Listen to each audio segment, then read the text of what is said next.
Good morning students. Last class में हमने difference between HTML control and server control के बारे में डिस्कस किया था। टुडे क्लास में हम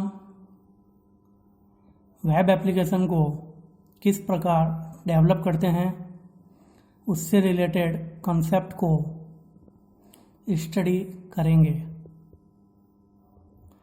तो स्टूडेंट्स, वेब एप्लीकेशन को डेवलप करने के लिए आपको एक सॉफ्टवेयर का यूज करना होता है, विजुअल स्टूडियो 2012। तो स्टूडेंट्स, उस सॉफ्टवेयर को स्टार्ट करेंगे। स्टार्ट करने के लिए आप स्टार्ट बटन पर क्लिक करेंगे। इसके बाद अगेन आपको ऑप्शन मिलेगा विजुअल स्टूडियो 2012। इस पर आपको क्लिक करना है। जैसे आप विजुअल स्टूडियो 2000 पर क्लिक करेंगे तो आपके सामने इस प्रकार से एक विंडो डिस्प्ले होती हैं, जिसमें तो स्टूडेंट सबसे पहले हम विजुअल स्टूडियो पर स्विच करते हैं। तो यहाँ पर लेफ्ट साइड में 2 ऑप्शंस अवेलेबल होते हैं, A point start and B point recent. तो स्टूडेंट, जैसे आप विजुअल स्टूडियो पर स्विच करेंगे तो लेफ्ट हैंड साइड में आपको 2 ऑप्शंस डिस्प्ले हो रहे हैं, first start and second recent. यदि स्टूडेंट्स न्यू वेब एप्लीकेशन को डेवलप करना चाहते हैं तो स्टार्ट ऑप्शन के अंदर आपको ऑप्शन दिखाई देता है न्यू प्रोजेक्ट। तो उस पर क्लिक करके आप न्यू प्रोजेक्ट को क्रिएट कर सकते हो।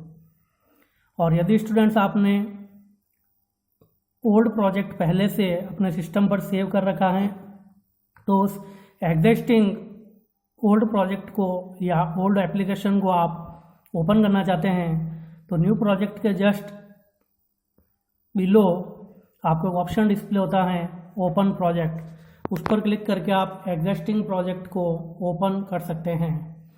और इसका अनदर वे रिसेंट, जो भी प्रोजेक्ट आपने करंटली डिज़ाइन किए हैं उसकी लिस्ट भी आपको यहाँ रिसेंट के अंदर डिस्प्ले होती है, आप डायरेक्टली यहाँ से भी ओपन कर सकते हैं। तो स्टूडेंट्स, हम न्यू प्रोजेक्ट को क्रिएट करने के लिए स्टार्ट ऑप्शन के न्यू प्रोजेक्ट पर क्लिक करते हैं।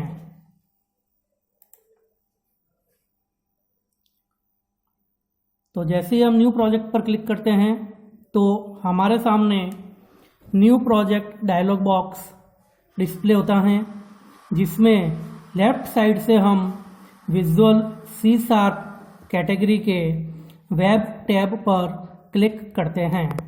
तो स्टूडेंट्स, आपको क्या करना है, न्यू प्रोजेक्ट डायलॉग बॉक्स जो आपके सामने डिस्प्ले होगा इसमें से आपको एक ऑप्शन दिखाई देगा विजुअल C#। इसके आपको वेब टैब पर क्लिक करना है। जैसे आप वेब टैब पर क्लिक करोगे तो इससे रिलेटेड जितने भी कंपोनेंट्स या लिस्ट होगी वह आपके सामने डिस्प्ले हो जाती हैं। तो ASP.NET एप्लीकेशंस की लिस्ट डिस्प्ले होती हैं, जिसमें से हम ASP.NET एम्प्टी वेब एप्लीकेशन को सेलेक्ट करते हैं। तो स्टूडेंट्स, इसमें से आपको ASP.NET एम्प्टी वेब एप्लीकेशन को सेलेक्ट करना है। इसके बाद स्टूडेंट, आप जैसे बॉटम में आएंगे तो यहाँ पर आपको 3 ऑप्शंस डिस्प्ले होते हैं, name, location and solution name. तो नेम में आप जो भी वेब एप्लीकेशन डेवलप कर रहे हैं यहाँ पर उसका नेम लिखा जाता है, जो कि बाय डिफ़ॉल्ट वेब एप्लीकेशन 1 होता है। इस वेब एप्लीकेशन के नेम को आप अपने अकॉर्डिंग चेंज कर सकते हैं। सेकंड ऑप्शन लोकेशन, जो ये वेब एप्लीकेशन आप डेवलप कर रहे हैं या डिज़ाइन कर रहे हैं तो यह सिस्टम में कौन से लोकेशन पर स्टोर हो रही हैं उसके पाथ को रिप्रेजेंट करता है। तो उस बाय डिफ़ॉल्ट जो पाथ होता है वो स्टूडेंट्स जहाँ पर भी सॉफ्टवेयर को इंस्टॉल किया जाता है वही पाथ बाय डिफ़ॉल्ट यहाँ पर रिप्रेजेंट होता है, जो कि आपका है C ड्राइव के अंदर यूजर्स के अंदर HP के अंदर डॉक्यूमेंट्स और डॉक्यूमेंट्स के अंदर विजुअल स्टूडियो 2012, उसके अंदर आपका एक फोल्डर बना हुआ है प्रोजेक्ट्स। तो इसके अंदर स्टूडेंट्स आपकी एक वेब एप्लीकेशन डेवलप होगी जिसका नाम होगा वेब एप्लीकेशन 1। तो यह पाथ स्टूडेंट्स आपको ज़रूर ध्यान में रखना है, क्योंकि जब भी आपको प्रोजेक्ट को ओपन करने की नीड होती है तो यह पाथ स्टूडेंट्स पता होना चाहिए। लास्ट ऑप्शन सॉल्यूशन नेम, तो जो अपन प्रोजेक्ट नेम के अंदर एप्लीकेशन का नेम लिखते हैं वही by default name solution name में आता है, इसलिए इसमें आपको कोई चेंज करने की नीड नहीं होती है। इसके बाद ओके बटन पर क्लिक कर देते हैं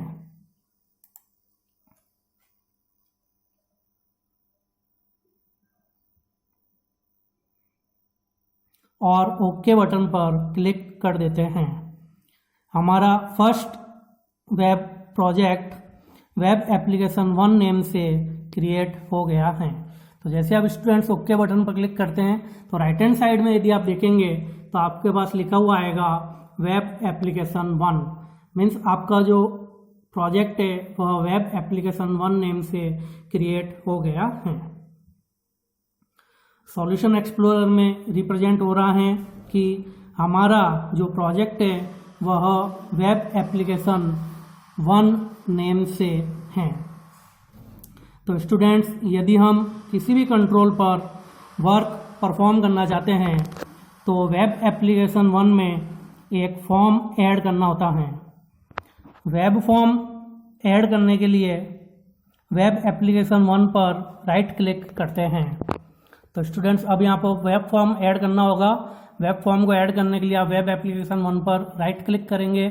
जैसे आप राइट क्लिक करते हैं इसमें ऐड कैटेगरी में न्यू आइटम ऑप्शन पर क्लिक करते हैं तो इसके अंदर आपको एक ऑप्शन मिलेगा ऐड, इस पर अपन क्लिक करेंगे। इसके अंदर अपन को अगेन एक न्यू ऑप्शन डिस्प्ले होगा न्यू आइटम, इस पर आपको क्लिक करना है, जिससे हमारे सामने add new item dialog box display होता है। तो स्टूडेंट्स आपके सामने add new item dialog box display हो जाता है, जिसमें विजुअल सी शार्प कैटेगरी के वेब टैब को चूज करते हुए डिस्प्ले होने वाली लिस्ट में से वेब फॉर्म को सेलेक्ट करते हैं और ऐड बटन पर क्लिक कर देते हैं। तो इसमें आपको राइट हैंड साइड में ऑप्शन मिलेगा विजुअल सी, लेफ्ट साइड में आपको ऑप्शन मिलेगा Visual C sharp. Visual C sharp category का आपको वेब टैब पर क्लिक करना है और इसके अंदर आपको ऑप्शन डिस्प्ले होगा वेब फॉर्म।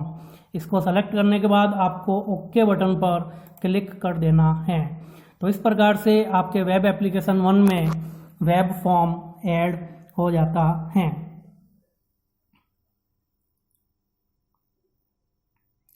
तो स्टूडेंट्स वेब फॉर्म को वेब एप्लीकेशन में 2 टाइप से ऐड कर सकते हैं। फर्स्ट टाइप अभी हमने कंसीडर की थी कि वेब एप्लीकेशन 1 पर राइट क्लिक करते हैं, इसके अंदर आपको ऑप्शन मिलेगा ऐड आइटम्स, इसमें अगेन आपको ऑप्शन पर क्लिक करना न्यू आइटम, तो वहाँ पर जाके आप वेब फॉर्म को ऐड कर सकते हैं। तो इसका सेकंड अनदर वे मैं आपको एक और बता देता हूँ स्टूडेंट्स, हम सेकंड वे से भी वेब फॉर्म को ऐड कर सकते हैं। इसके लिए हमारे प्रोजेक्ट वेब एप्लीकेशन 1 पर राइट क्लिक करते हैं। तो इसके लिए भी स्टूडेंट्स आपको वेब एप्लीकेशन 1 पर राइट क्लिक करना है, इसमें से ऐड कैटेगरी को सेलेक्ट करते हैं। इसमें आपको ऐड कैटेगरी को सेलेक्ट करना है और इसमें मिडल में एक ऑप्शन वेब फॉर्म डिस्प्ले होता है जिस पर क्लिक कर देते हैं। इसके बाद मिडल में आपको एक ऑप्शन डिस्प्ले होगा वेब फॉर्म, आपको इस पर क्लिक कर देना है। तो स्टूडेंट आपको ये वेब फॉर्म का नेम पूछेगा, जो भी वेब फॉर्म का नेम आप राइट करना चाहते हैं वो आप यहाँ पर लिख सकते हैं, then okay.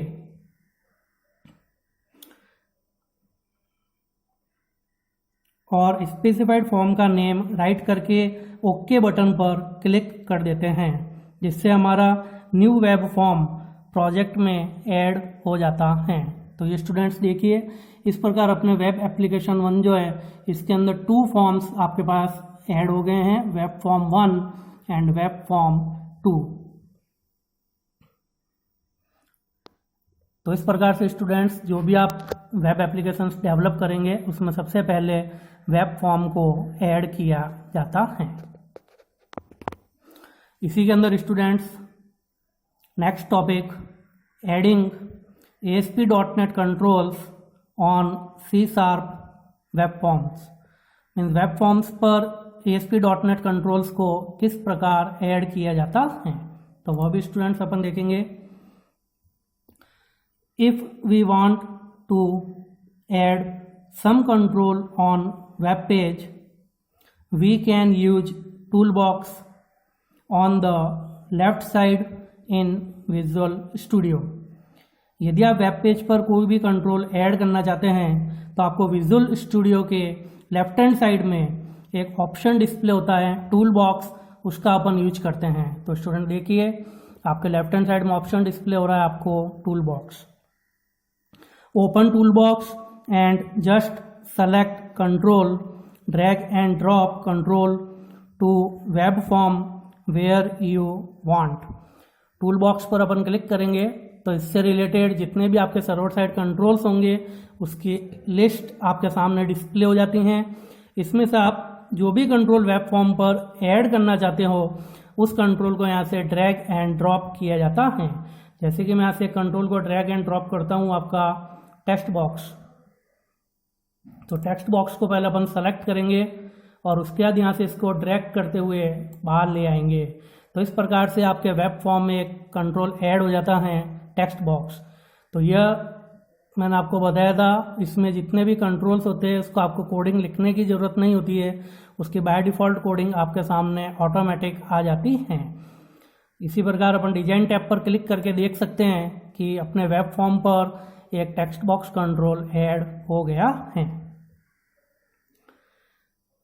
If toolbox not visible in Visual Studio, go to view menu, select toolbox option to visible toolbox in Visual Studio. यदि स्टूडेंट्स आपके आईडी विंडो में टूल बॉक्स यहाँ पर डिस्प्ले नहीं होता है तो इस टूल बॉक्स को आप व्यू मेन्यू में जाकर आपको ऑप्शन मिलेगा टूल बॉक्स, जिसकी शॉर्टकट की होती है Ctrl+W,X। आप यह प्रेस करके भी टूल बॉक्स को विजिबल कर सकते हैं।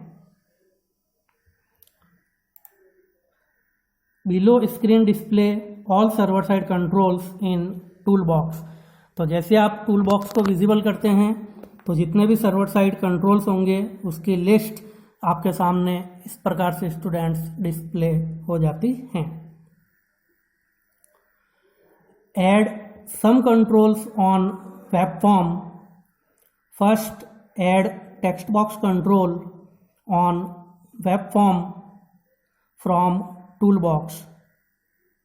Just select toolbox text box control in toolbox and drag and drop on web form, or make double click on text box control.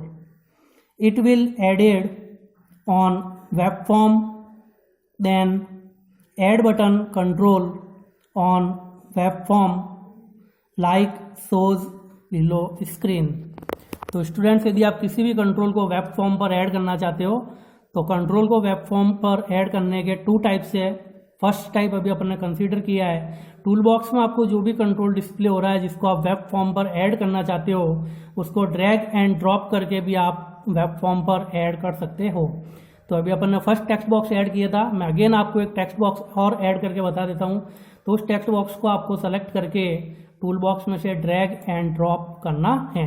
तो इस प्रकार से स्टूडेंट्स आपके वेब एप्लीकेशन में 2 टेक्स्ट बॉक्स ऐड हो जाते हैं। तो first option drag and drop का यूज करके भी आप कंट्रोल को वेब फॉर्म पर ऐड कर सकते हैं, और सेकंड सिंपल वे आप डायरेक्ट डबल क्लिक करके भी कंट्रोल को वेब फॉर्म पर ऐड कर सकते हैं। तो मैं आपका एक बटन ले लेता हूं, इस पर मैं डबल क्लिक कर देता हूँ, सेलेक्ट करके डबल क्लिक। तो जैसे आप डबल क्लिक करते हैं तो आपके बटन से रिलेटेड कोडिंग आपके सामने आ जाती है, और डिज़ाइन व्यू में यदि अपन देखते हैं तो अपना जो कंट्रोल है वह ऐड हो जाता है। तो स्टूडेंट्स वेब फॉर्म में कंट्रोल को 2 टाइप से ऐड कर सकते हैं, first drag and drop and second double click on the control. The text box control allow user to input values and the button control execute programming code when user click on it.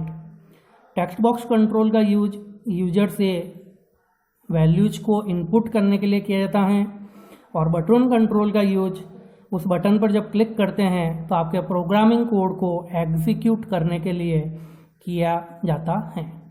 तो students, यह topic था अपना adding ASP.NET controls on C# web form.